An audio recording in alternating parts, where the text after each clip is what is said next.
Grammar या translation के तहत हम लोग टेंस का अध्ययन कर रहे हैं और इसी टेंस के अंतर्गत ही हमारा जो है पहला टेंस प्रेजेंट टेंस में प्रेजेंट इंडेफिनिट टेंस हो गया, प्रेजेंट कंटिन्यूअस टेंस हो गया। आज इस समय हम प्रेजेंट परफेक्ट टेंस पढ़ने जा रहे हैं। ये जो है वो जो टेंस के अंतर्गत जो है सब 12 तरह के इसके पार्ट्स हैं। इसमें तीसरे नंबर पर है present perfect tense. Present means वर्तमान, परफेक्ट मीन्स पूर्ण, टेंस मीन्स काल। और इसकी पहचान है प्रेजेंट परफेक्ट टेंस के वाक्यों की पहचान हम कैसे करेंगे। इसकी पहचान है ऐसे वाक्य जिनके अंत में चुका है, चुकी है, चुके हैं, चुका है, या जो है वो लिया है, लिए हैं, ये सब आता है। ऐसे वाक्यों को हम प्रेजेंट परफेक्ट टेंस का वाक्य कहते हैं। फिर से ध्यान दीजिए, ऐसे वाक्य जिनके अंत में चुका है, चुकी है, चुके हैं, या जो है कर लिया है, कर लिए हैं, लिया है, लिए हैं, ये सब आता है। ऐसे वाक्यों का अनुवाद हम प्रेजेंट परफेक्ट टेंस के अंतर्गत करते हैं। साथ साथ में हमको ये ध्यान देना होगा, इसमें भी जो है वो जो इसके अनुवाद के नियम हैं उसको जो है अच्छी तरह से समझ लेंगे तभी जो है ट्रांसलेट करेंगे। फिर rules of translation, rules of translation.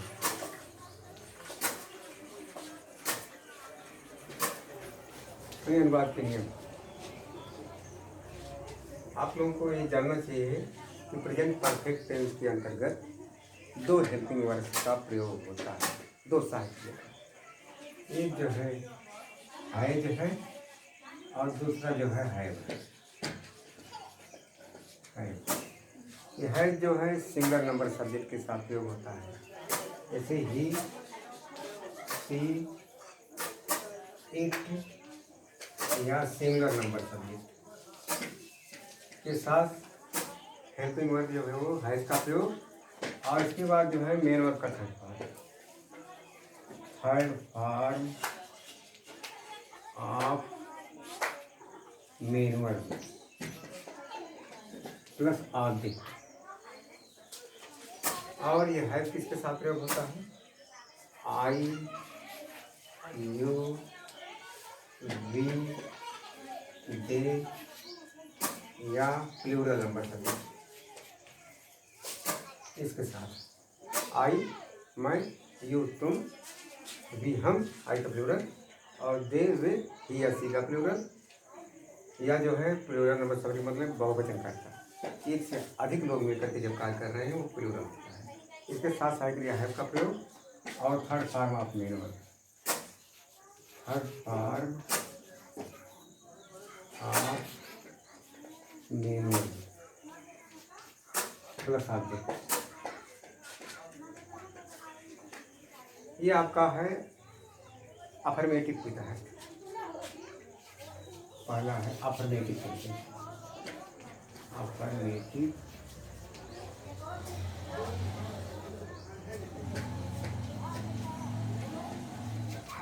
Sentence यानी प्रेजेंट परफेक्ट टेंस में पहला आता है अफर्मेटिव सेंटेंस।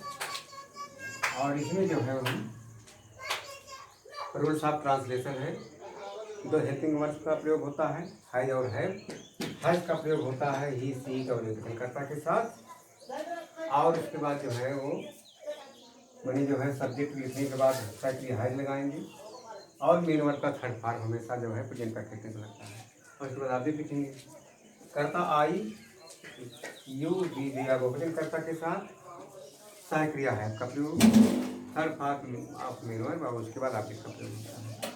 तो ये आपका जो है अफर्मेटिव का हो गया। उदाहरण एग्जाम्पल,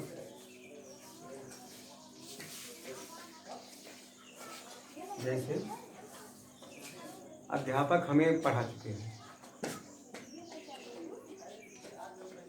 अध्यापक हमें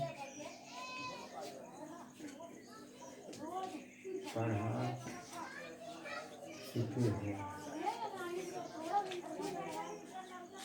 इस अध्यापक हमें पढ़ा चुके हैं, इसको दूसरे ढंग से भी कहा जा सकता है, अध्यापक ने हमें पढ़ाया है। अध्यापक ने हमें पढ़ाया। तो इसका अनुवाद करने के लिए जो है वो हम सूत्र का यही प्रयोग करेंगे। क्या कि पहले जो है वो सब्जेक्ट, उसके बाद हेल्पिंग वर्ब, है जो है का अनुसार, और उसके बाद जो है वो third form of main verb,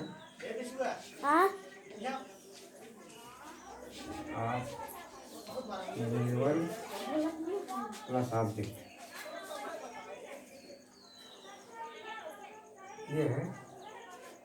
ये इसका सूत्र है। Subject plus helping verb plus main verb का थर्ड फॉर्म सब्जेक्ट। सब्जेक्ट में ही सीट और वचनकर्ता के साथ सहायक क्रिया जो है इसका प्रयोग, और third form of main verb, और उसके बाद ऑब्जेक्ट, और कर्ता जो है आई यू बी दिया वचनकर्ता के साथ जो है वो हेल्पिंग वर्ब हैव का प्रयोग, और third form of main verb, और उसके बाद ऑब्जेक्ट। ये आपका जो है अध्यापक हमें पढ़ा चुके हैं। इसका ट्रांसलेशन इसके अनुसार क्या होगा? तो अध्यापक की इंग्लिश होती टीचर, क्योंकि संसार का सबसे सम्मानित पद है, इसलिए इसके पहले इसकी आर्टिकल हम जो है वो द जरूर लगाते हैं। The teacher has taught us. The teacher has taught अस।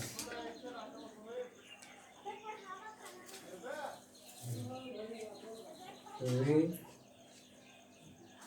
अपने घर जा चुके हैं। वे अपने घर जा चुके हैं।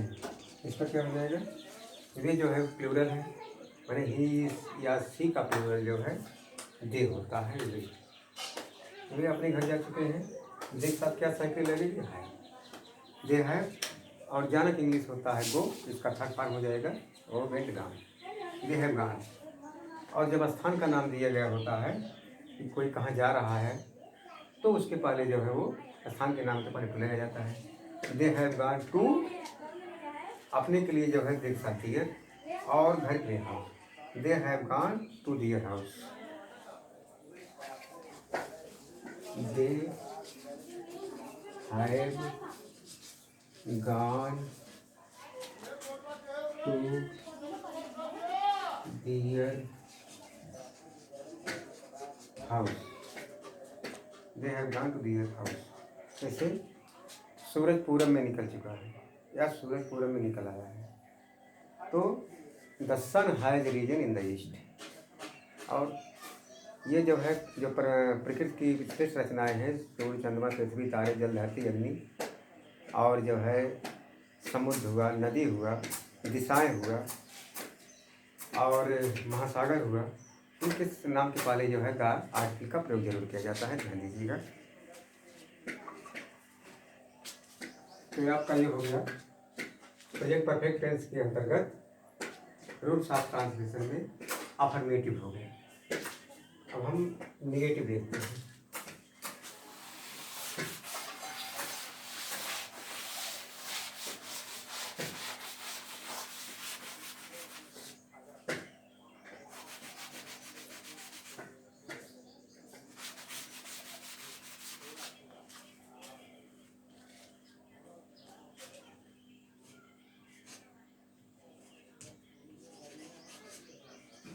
निगेटिव सेंटेंसेस, जिसको हिंदी में कहते हैं नकारात्मक वाक्य। नकारात्मक वाक्य पहले जो पढ़ाया गया था, बताया गया था, वो अफर्मेटिव था। अफर्मेटिव को हिंदी में स्वीकारात्मक वाक्य कहते हैं। AWFIRMATIV। अफर्मेटिव में स्वीकारात्मक, इसमें कार्य करना या होना स्वीकार किया जाता है। और निगेटिव सेंटेंसेस में कार्य करने या होने को अस्वीकार किया जाता है, इनकार जाता है।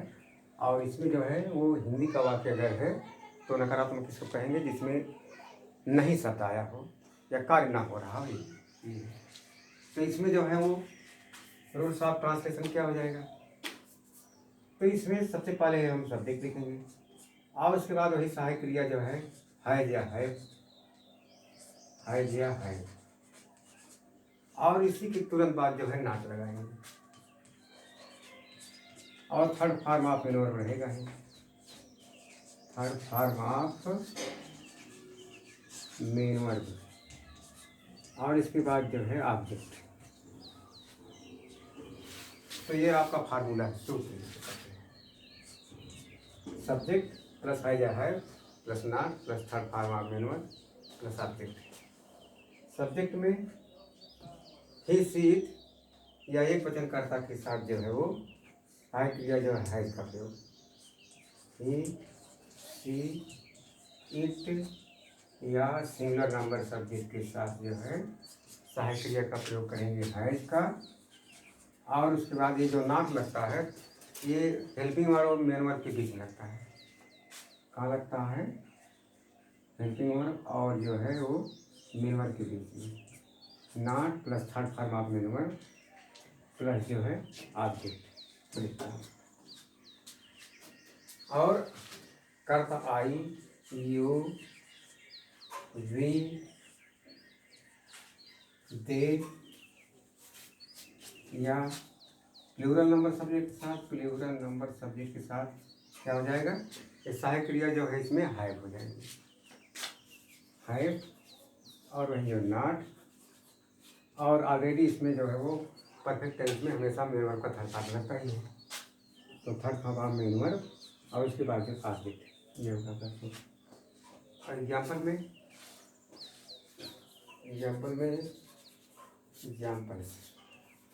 इसमें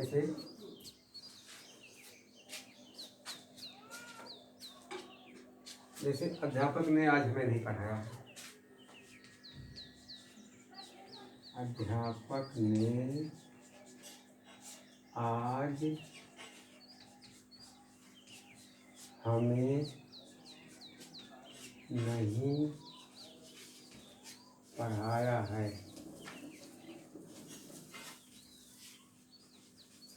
इसको हम दूसरे ढंग से ऐसे भी कह सकते हैं कि अध्यापक आज हमें नहीं पढ़ा चुके हैं। तो ट्रांसलेशन वही होगा। तो हम इसी सूत्र में जो है इसको रख देंगे, इसके सारे शब्द जो रख देंगे। पहले सब्जेक्ट इसमें अध्यापक है, तो अध्यापक इंग्लिश जो है टीचर, द टीचर हो गया। और सहायक क्रिया लगेगी इसमें, क्योंकि अध्यापक एक वचन, इसलिए सहायक क्रिया जो है हैज का प्रयोग, द टीचर हैज। और क्योंकि सेंटेंस निगेटिव है इसलिए तुरंत जो है हेल्पिंग वर्ब के बाद जो है नॉट लगेगा, द टीचर हैज नॉट। और third form of main verb, पढ़ाना इंग्लिश होता है टीच, और इसका थर्ड फॉर्म है टॉट, टीच टॉट कहता है। The teacher has not taught. और उसके बाद जो ऑब्जेक्ट है हमारा अस, हमें इंग्लिश होता है अस। तो भी जो है सब्जेक्टिव फॉर्म है और जो अस जो है ऑब्जेक्टिव है। The teacher has not taught us. और आज की इंग्लिश होता है टुडे। तो क्या हम लिखेंगे? The teacher has not taught us today. ये आपका जो है निगेटिव सेंटेंस हो गया। सूरज पूरब में नहीं निकल चुका है, क्या हो जाएगा? सूरज की the sun, S U N, क्योंकि एक दूसरा भी सन है, यस यू एन, उसके माने पुत्र होता है, लड़का जिसको कहते हैं। यस यू एन सन माने सूरज। तो सूरज पूरब में नहीं निकल चुका है। The sun has not risen in the east. दिशाओं के भी नाम के पहले द लगता है। और तुम मुझे नहीं बुला चुके हो, you have not called me. ऐसे होता है निगेटिव सेंटेंस के जो है उदाहरण है। और आप इसके बाद देखिए इंट्रोगेटिव सेंटेंस।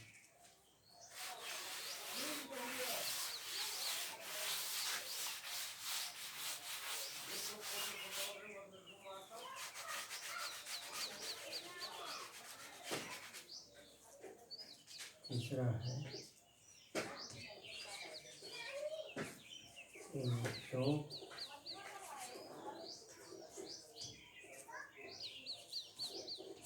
Interrogative, INTROGATIV।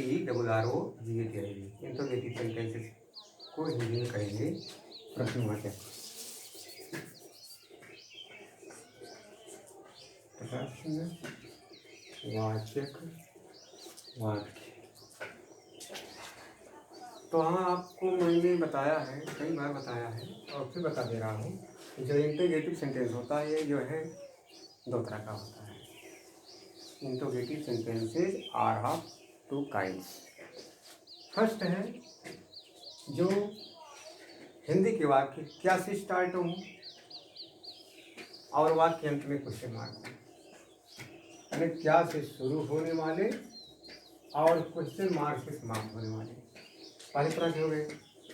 और दूसरे वे होंगे जो ऐसे वाक्य जिनके बीच में प्रश्नवाचक शब्द आए, प्रश्नवाचक शब्द आए और जिनकी समाप्ति क्वेश्चन मार्क है, ये भी जो है वो इंटरोगेटिव सेंटेंस होते हैं।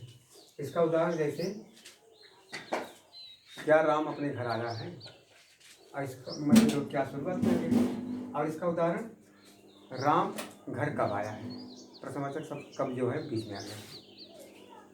तो इसके लिए क्या करेंगे, रूल्स ऑफ ट्रांसलेशन गौर कीजिएगा। पहले जो है मैंने सेंटेंस की शुरुआत क्या से है, तो सेंटेंस किसी का भी हो, पूरे जो है 12 में present indefinite, present continuous tense से लेकर के फ्यूचर परफेक्ट कंटिन्यूअस टेंस तक, अगर वो आपकी शुरुआत क्या से है तो उसका अनुवाद करने के लिए टेंस को ध्यान में रखते हुए और सब्जेक्ट के वचन को ध्यान में रखते हुए सहायक क्रिया पहले लगाते हैं।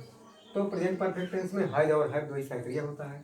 तो इसमें हैज या हैव जो सामने आ जाएगा, हैज या हैव पहले स्थान पर, और दूसरे स्थान पर सब्जेक्ट, चाहे नाउन हो चाहे प्रोनाउन हो, और तीसरे स्थान पर third form of main verb, third form of main verb, और उसके बाद जो है ऑब्जेक्ट, अंत में क्वेश्चन मार्क जरूर लगाएगा, नहीं तो हमारा सेंटेंस सही होते हुए भी गलत हो जाएगा।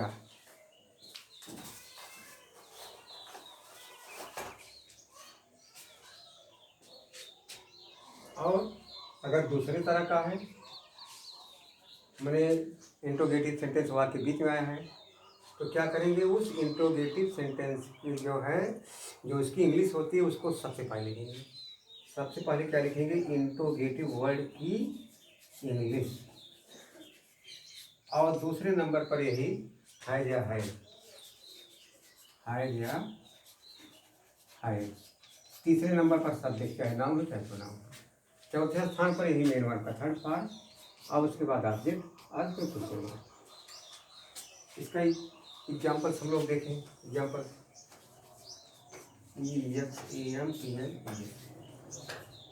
कैसे हैं, पहले इस तरह का मैंने क्या सुना, क्या सूरज निकल आया है या निकल चुका है, दोनों कंप्लीट है। क्या सूरज निकल चुका है, इसका ट्रांसलेशन कैसे करेंगे, तो सूरज चूँकि जो सिंगल नंबर सब्जेक्ट है और इस सेंटेंस की शुरुआत क्या से हुई है, तो जो इसका जो है इसकी हेल्पिंग वर्ब बनना ही वही पहले काटेंगे। क्या इसकी हेल्पिंग वर्ब है, द सन रीजन, अंत में question mark, has the sun risen. और दूसरा उदाहरण, सूरज कब निकला है, सूरज कब निकला है या सूरज कब उदय हो चुका है, बन चुका है।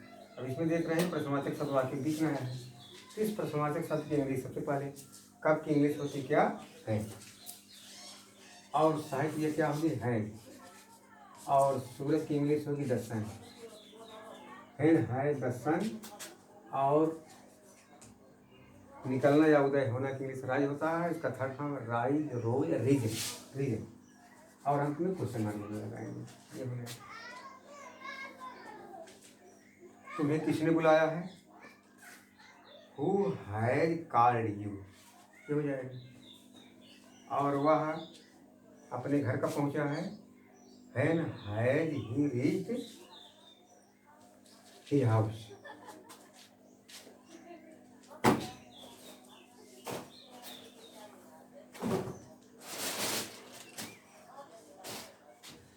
हम इसके पहले देखते हैं चौथा माने इंट्रोनिगेटिव सेंटेंस।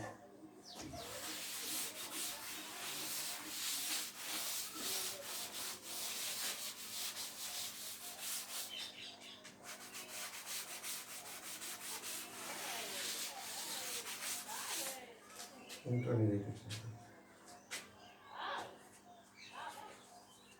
इंट्रोनिगेटिव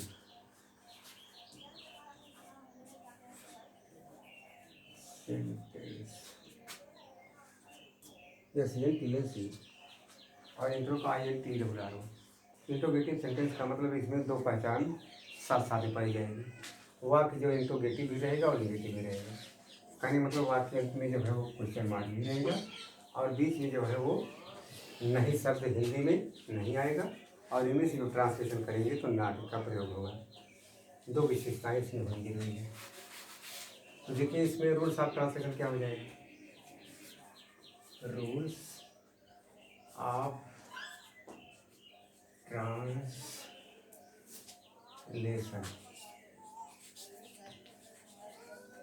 इसमें जो है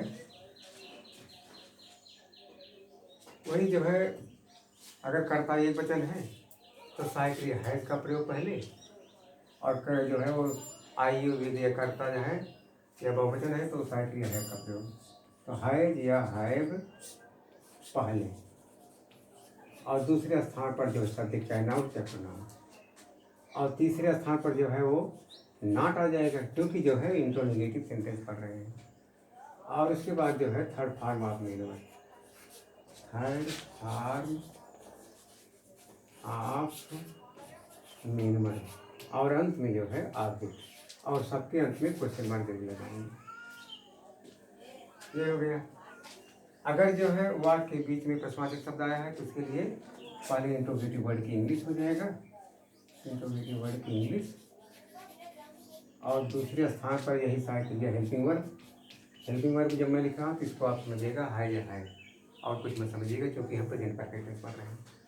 और तीसरे स्थान पर जो सब्जेक्ट चाहे नाउन चाहे प्रोनाउन और उसके बाद जो है नॉट और उसके बाद third form of main verb और उसके बाद जो ऑब्जेक्ट अंत में क्वेश्चन मार्क। इसके एग्जाम्पल्स हम लोग देखें। एग्जाम्पल पहले मैंने जो है वो क्या अध्यापक ने आज नहीं पढ़ाया है। क्या अध्यापक ने आज नहीं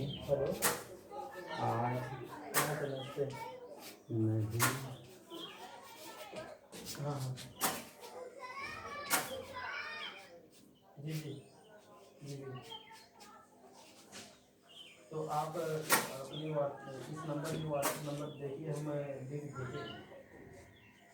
क्या अध्यापक ने आज नहीं पढ़ाया है इसका ट्रांसलेशन क्या हो जाएगा।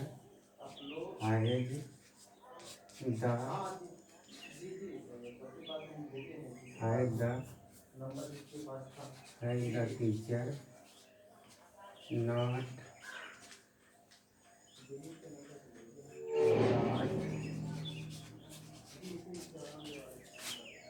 us today। Has the teacher not taught us today. ये हो गया पहले तरह का मैंने सहायक क्रिया जब जो है वो शुरुआत में आती है क्या या क्यों क्या से स्टार्ट होने वाले। अगर इंट्रोगेटिव वर्ड की इंग्लिश जो है वो है और वो सेंटेंस के बीच में आए तो उसके लिए क्या करेंगे। एग्जाम्पल इसका देख लीजिए।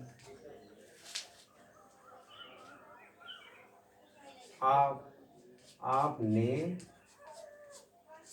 मुझे क्यों नहीं पढ़ाया है। आपने मुझे क्यों नहीं पढ़ाया है। देखिए इसमें इंट्रोगेटिव वर्ड जो आपके बीच में आया है और नहीं जो है निगेटिव जो है बीच में आया है। इसको क्या करें कैसे बात करेंगे। वही जो है वो इंट्रोगेटिव वर्ड की इंग्लिश सबसे पहले। इंट्रोगेटिव वर्ड इसमें क्या है क्यों क्योंकि इंग्लिश होता है वाई और मुझे के साथ सहायक क्रिया जो है आई के साथ है लगती है। नहीं वो सही, ये मुझे जो ऑब्जेक्ट है इसमें सब्जेक्ट है आपने, तो तुम और आप दोनों के लिए जो है इंग्लिश में वो यू ही लिखा जाता है। तो ये के हिसाब से क्रिया हो जाएगी have. Why have you not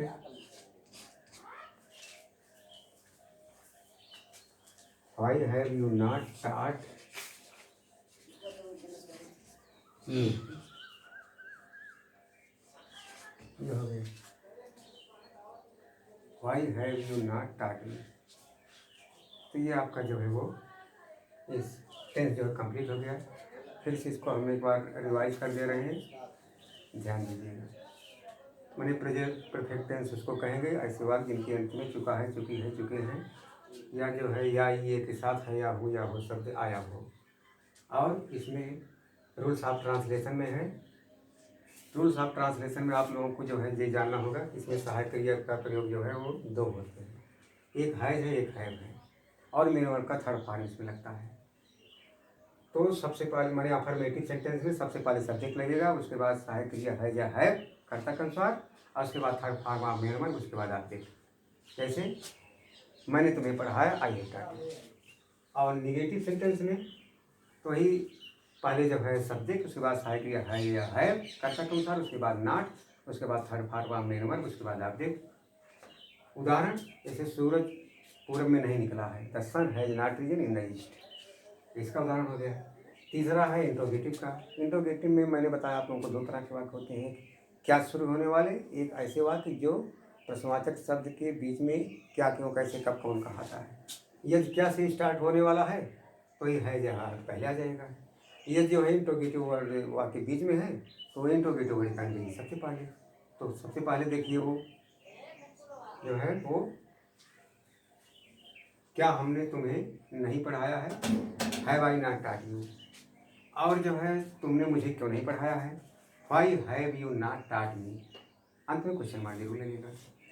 और इसी तरह से अगर जो है कर्ता जो है आया है वो इंट्रोगेटिव वर्ड कौन, आपको कौन पढ़ाया है, तो कौन की इंग्लिश होता है हु हैड टॉट यू। और आपको किसी ने नहीं पढ़ाया है, who had not taught you. इसी तरह से आपको अफर्मेटिव बता दिया गया, निगेटिव बता दिया गया, इंट्रोगेटिव बता दिए गए, इंट्रोगेटिव बता दिया गया। इसको आप जो है बार बार जो है वो रिपीट करते रहिएगा, ध्यान देते रहिएगा। अब जितना आप अभ्यास करेंगे उतना काम आपका आगे जाता जाएगा। और जो है एक्सपीरियंस विद द टीचर, और जो है वो रेगुलरिटी इसमें ज़रूरी है। वो प्रैक्टिस मेक्स मैन परफेक्ट। आप बार बार जो बोलने का अभ्यास, लिखने पढ़ने का अभ्यास करते रहेंगे, आपके लिए इंग्लिश जो आसान हो जाएगी। और इसी के साथ आज की सेवा हम समाप्त करेंगे। Thank you very much.